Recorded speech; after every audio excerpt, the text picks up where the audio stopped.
So as we're getting into the Civil War, I want to emphasize that it's useful to see it as a global conflict. For starters, American cotton was exported to all the industrializing areas of Europe and spearheaded the first attempts at the imperialism of the 19th century in Algeria, Egypt, and India, all for the British sake of finding suitable areas to grow cotton to be able to compete with the American production. One of the ironies of cotton is that it fueled industrialization, which led to newer forms of labor organization, but was primarily produced through the ancient system of slavery. Slavery under the demands of global capitalism led to the worst kind of exploitation the world would see until perhaps the labor camps of Nazi Germany. In both cases, human beings were exclusively valued for their productive value, and things like personal autonomy or even family relations received little consideration by masters. The very global nature of cotton meant that those resisting exploitation turned to the example of the British Society for the Abolition of the Slave Trade, another great anti-slavery movement born out of resistance to another commodity, sugar. In 1833, people like Frederick Douglass, a former slave, eloquent speaker, and committed activist, Charles Finney, a preacher who advocated equality of race and sex, William Lloyd Garrison, an abolitionist whose newspaper The Liberator, founded in 1830, was a radical source for lambasting any notion of compromise with slavery, Angela and Sarah Grimke, former slave owners who rejected the privileges of their lives to fight for moral truth, Elizabeth Cady Stanton, an abolitionist and later women's rights leader, and Sojourner Truth, a former slave and preacher, came together to form an organization that would furiously lobby for the end of slavery, the American Anti-Slavery Society. They held meetings, they produced media, and lobbied for legislation to restrict the expansion of slavery. They were so feared by Southern politicians that the Mail in the South censored their newspapers and materials. It was a crime for Southerners to have abolitionist literature in many states, which made it easy to make abolitionists out to be scary people who needed to be fought against at all cost. This censorship of free speech in the South is really one of the turning points leading people to be willing to fight a civil war. Two early attempts to deal with the growing sectionalism of the country were the Missouri Compromise, to not allow slavery in new states admitted north of the 3630 parallel, and the idea of popular sovereignty, to let people in new states decide for themselves whether to be free or slave states. Many worried that popular sovereignty would give disproportionate power to slaveholders, as they would be able to buy up the best land and settle first, eliminating opportunities for free people. One of the big turning points that challenged the Missouri Compromise was the Texas, then Mexican-American War, where the United States conquered Texas, California, and the states of the Southwest, mentioned it earlier. When Congress approved the plan to annex these as territories of the United States, a congressman from Pennsylvania, David Wilmot, tried to add a proviso, the Wilmot Proviso, that would prohibit slavery in the new territories. It didn't work. By 1854, the power of slaveholders had become so strong that the Kansas-Nebraska Act allowed for two states above the 3060 parallel to be admitted into the Union with the concept of popular sovereignty. This led to a political crisis. The brief Whig Party, 3630 parallel, typo again, which was named for the pro-business Liberal Party in English politics, folded as it didn't have a uniform platform on slavery. Fixing a quick typo. So those who wanted to keep the pro-business, pro-capitalist policies of the Whigs while being explicitly anti-slavery formed the Republican Party. The old one had become the Democratic Party. It had basically evolved as such. So the Republican Party formed in 1854 is the same Republican Party we have today. Just like the Democratic Party, which at the time adopted an almost uniform pro-slavery platform, is also the same Democratic Party around today, though obviously not in favor of slavery anymore. So as the 1850s progressed, acts like the 1850 Fugitive Slave Law, forbidding assistance to runaway slaves, and the 1857 Dred Scott Supreme Court decision, which ultimately ruled that the Constitution didn't apply to black people, radicalized people opposing slavery in the North. Many were eventually willing to fight a war for states' rights, not as the Southern memory of the war uses it meaninglessly, but to defend Northern states' rights to be opposed to slavery against the tyranny of Southern slaveholders who had disproportionately strong power in government. So one miraculous mode of resistance that had been around for decades but went into high gear in the 1850s was the broad, dispersed efforts to help runaway slaves, formerly called the Underground Railroad. This is probably the most remarkable and impressive act of civil disobedience in American history. 100,000 people escaped north after 1850 to Canada through the efforts of ordinary resistors. Often these resistors were made up of religious minorities like Quakers. More often than not, they were just good people who wanted to make a difference. Harriet Tubman became a hero for her willingness not only to help people in the North, but to head south to lead people to safety. It will be an honor to have her on our currency someday. So the sharpening sectional divisions were most apparent in the episode that started in 1856 and really lasted until a few years after the end of the Civil War, Bleeding Kansas, where pro-slavery forces fought against anti-slavery free staters in Kansas. They used force of arms to try to maintain majorities either for or against slavery, and eventually 56 people were killed. The intense news coverage of this fighting really made Americans feel like a civil war was already happening 5 years before one actually started. One person decided in this period to take matters into his own hands, John Brown. Sorry, I keep noticing typos. Be a better editor. Brown was a staunch abolitionist from Ohio who killed some pro-slavery settlers at Pottawatomie in Kansas, and then later gained notoriety for his attempt to seize an armory at Harper's Ferry, Virginia, and give the arms to slaves to start an uprising. John Brown was used in Southern propaganda as an illustration of how crazy Northerners were. To many Northerners, he was an extremist, what we would call a terrorist today. Harriet Tubman, who was already active in the Underground Railroad, saw him as an inspiration. During the election of 1860, Abraham Lincoln won a majority of the votes, but by no means had unanimous support. The Democratic Party nominated two candidates, a Northerner, Stephen Douglas, who had become famous in his debates with Lincoln for the Illinois Senate in 1858, and John C. Breckinridge, a Southerner and an unapologetic supporter of slavery. A third party, the Constitutional Party, won some border states with its coalition of anti-immigrant know-nothings and old Whigs who hoped for some sort of compromise on slavery. So when Lincoln won in 1860, entered into crisis mode. If you toggle the picture on this slide, it might be a little easier to read the captions. This cartoon argues that everyone intolerant Americans disliked, from women's rights advocates to immigrants, to drunks, to Mormons, to free black people, supported Lincoln, and they were all crazy or destined for the lunatic asylum for supporting him. But for many Southerners, the real problem with Lincoln was that he wasn't a staunch supporter of slavery, and had even made statements that he disliked it. In 1858, he was clear that he had no support for slavery, but after the war, apologists for the South have long looked to his less black and white statements, like his argument in 1860 that if he could save the Union without slavery, he would, but if he had to save the Union with slavery, he would do that too. They argue that he wasn't the heroic abolitionist we often make him out to be. Ultimately, Lincoln was a politician who wasn't willing to take a firm stand, but once the Civil War commenced and he saw opportunities to end slavery, he took them firmly. His first step, the Emancipation Proclamation, ended the practice in occupied Southern territories, though allowed for it in the Union states of Maryland, Delaware, and Kentucky. His final legacy was to push through the 13th Amendment shortly before his assassination, ending slavery everywhere, even in states that had fought for the Union. But between the election in 1860 and his inauguration in March of 1861, Southern secession commissioners, there's a great book about them whose cover is pictured here, visited the legislatures of the southern states, starting with South Carolina, the first to secede, convincing them that Lincoln was a threat to slavery. I want to be very clear. For the politicians who voted to secede, the Civil War was entirely 100% about slavery. Some of the arguments they made were that black people were inherently criminals, that they would rape white women if allowed out of slavery. Many of these arguments had been at the core of American racism since long before and long since the Civil War. They're also complete nonsense.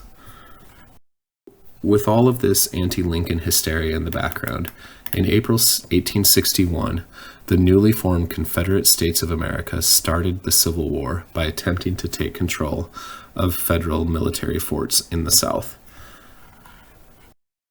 On April 12th, they bombarded, then overwhelmed Fort Sumter in South Carolina. In response, on April 15th, Lincoln called for 75,000 volunteers to put down the rebellion and began a blockade of southern ports, which would last throughout the war. It was clear almost immediately that 75,000 people wouldn't cut it. Just a few months later, in a special session of Congress held on July 4th, 1861, Lincoln was authorized funds to raise 500,000 troops. Many, many more would join before the war was over. Numerous bumbles in the first year of the war as the Union tried to mobilize against a fanatical South that was far better psychologically prepared for violence.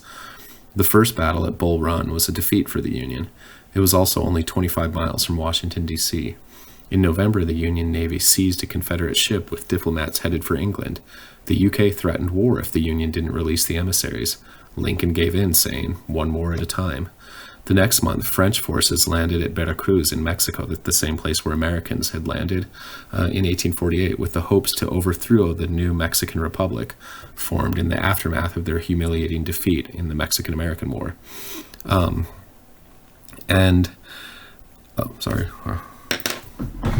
Big typo. And they wanted to set up a base where they could intervene on behalf of the Confederacy in the American Civil War. France at the time was in the beginning stages of industrialization and desperately needed the cotton, which was being cut off by the Civil War. Had the Mexicans not defeated them next spring on May 5th at the Battle of Puebla, which is the origin of the Cinco de Mayo holiday, it's very possible that the Confederates would have had powerful European allies, and the outcome of the war would have been very different. While all of these international problems were happening in the background, Lincoln also had problems finding a commander of the army he could work with. His first, George McClellan, was, in his assessment, and the assessment of many others, arrogant and too timid in battle. McClellan actually ran against Lincoln for president in 1864. Lincoln went through 4 more commanders before settling on Ulysses S. Grant in 1864. For a few months, Lincoln even personally commanded the military. I've got a picture on this slide that isn't your typical Civil War picture. It's a picture of a supply station. Both armies struggled with logistics, but the North had far more resources and transportation infrastructure to work with, despite troubled military leadership. I want to some peripheral theaters of war as well. On the western frontier, especially Arkansas, Kansas, and Missouri, Confederate bushwhackers engaged in absolute terrorist policies against those suspected of supporting the North. One group, Quantrill's Raiders, where Jesse James fought, has been weirdly celebrated in so much media as if they were heroes. There's a vast literature that for more than a century has tried to rehabilitate the lost cause of the Confederacy. We're reckoning with that right now as I speak, as we're debating in the state of Louisiana whether to take down statues to losers, statues to the Confederacy, and replace them with statues of Louisiana native Britney Spears. I fully support that. She's a winner. So Quantrill's Raiders, though, were essentially lawless bank robbers and murderers outside the control of the Confederacy. In another horrifying example of Western frontier violence, Nathan Bedford Forrest troops, who later founded the KKK, murdered over 200 black POWs in Tennessee in 1864. This lawlessness would continue on the Western frontier for years after the Civil War was over. 1862, then, was a horrifying year when Northerners and Southerners both realized it was going to be a long war. Lincoln's main thrust that year was down the Chesapeake using combined naval and army forces fighting battles at Shiloh, Bull Run, and Antietam. At Shiloh on April 6, 1862, there were more casualties than in all previous American wars combined. And at Antietam on September 18, 1862, more people were killed or wounded or went missing than on any other day of the war, about 42,000 on both sides. So this war was mind-bogglingly destructive. The picture on this slide is next to Miller's cornfield at Antietam, where 40 acres of corn was perfectly harvested by gun and cannon fire. After Antietam, Lincoln issued the first Emancipation Proclamation for Southern slaves who could flee to Union lines, not for Northern slaves. When I say the war was about slavery for the South, it was more complicated for the North. At first, the goal was simply to preserve the Union. So Kentucky, Delaware, Maryland, and Missouri, all part of the Union — Missouri was contested throughout the war — kept their slaves until the signing of the 13th Amendment. With the Emancipation Proclamation, though, and massive involvement by African Americans, the war became about slavery for many in the North. 10 days after Antietam, the Delaware County 144th Volunteer Regiment was raised. For those of you who know Delhi, they mustered on the fields now covered by the Price Chopper Plaza. 1,409 men joined. Many other people from our county fought in many other units during the war. 588 men from Delaware County, New York, died in the Civil War. And just for reference, the population in the 1860s was about the same as it is today, roughly 45,000 people. There's an inspiring monument to these people on our courthouse square in Delhi. New York gave more than any other state to end slavery and preserve the Union. This picture you're looking at is a reunion of some of the 144th Volunteers. I think it's taken about 1910, and they're somewhere on Main Street in Delhi. Maybe some of you recognize the house. 1863 was a year of significant turning points in the war. The January 1st Emancipation Proclamation gave many Northerners the moral high ground they had been looking for. Like I just mentioned, the war was always about slavery for the South, but for the North it had long been about the vague goal of wanting to preserve the Union. Ending slavery was something that many more people were willing to fight for, though many open racists in New York City rioted against the draft that July, targeting free blacks as they vented their rage of not wanting to go to war. Rioters lynched people and even set an orphanage on fire. It was absolutely disgusting. Troops fresh from victory at Gettysburg had to come to New York City to put down this draft riot. The Union victory at Gettysburg, though, decisively ended the South's ability to take serious offensive action into the North. The Gettysburg Address later in November would nicely sum up the purpose of the war and inspire people to continue fighting. After the Emancipation Proclamation, people like Frederick Douglass went into overdrive, trying to recruit black troops to fight in their own units. I love looking into the eyes of the people in this picture. Most are former slaves who are now standing tall as they fight for their own dignity and the dignity of others. These troops gave the Union the extra push it needed and performed with immense bravery, knowing that if captured, they would most likely be murdered. The South, by contrast, made widespread use of slaves in their military, and in the last month of the war even mulled the idea of using black people as soldiers. This has led to a revisionist history arguing that black people fought for the Confederacy too. With only a handful of exceptions, that idea is pretty much nonsense. So, the day after Gettysburg, the Union took Vicksburg, Missouri, effectively splitting the Confederacy in half. The next year, General George Sherman would lead a scorched earth attack on Georgia, burning down homes and crops in a 60-wide swath from Atlanta to Savannah, giving good evidence to the theme of Northern cruelty that would feature heavily in the Southern counter-history of the Civil War for decades after that. And they're right. This attack was cruel, murderous, and unnecessary. The final battles of the war were between Ulysses S. Grant's Army of the Potomac and Robert E. Lee's Army of Northern Virginia, which would finally surrender at the Appomattox Courthouse in April of 1865. So, in American historiography, the period of Reconstruction that followed the war has long been seen as an unsuccessful example of victor's justice, the North being too hard on the South and it backfiring into politics of segregation. This kind of history is kind of a load of crap. It ignores black people and ignores the fact that providing equal rights is the right thing to do and ultimately better for everyone. Lincoln's original plan was to go easy on the South and build consensus, but he was killed just days after the war ended.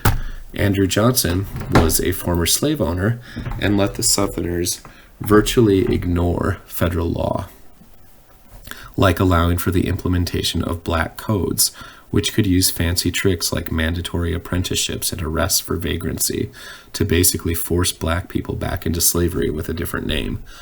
By 1867, radical Republicans in the North, led by Senator Thaddeus Stevens from Pennsylvania, had enough and sent the military south to force equality and force the policies of real, what became termed radical Reconstruction.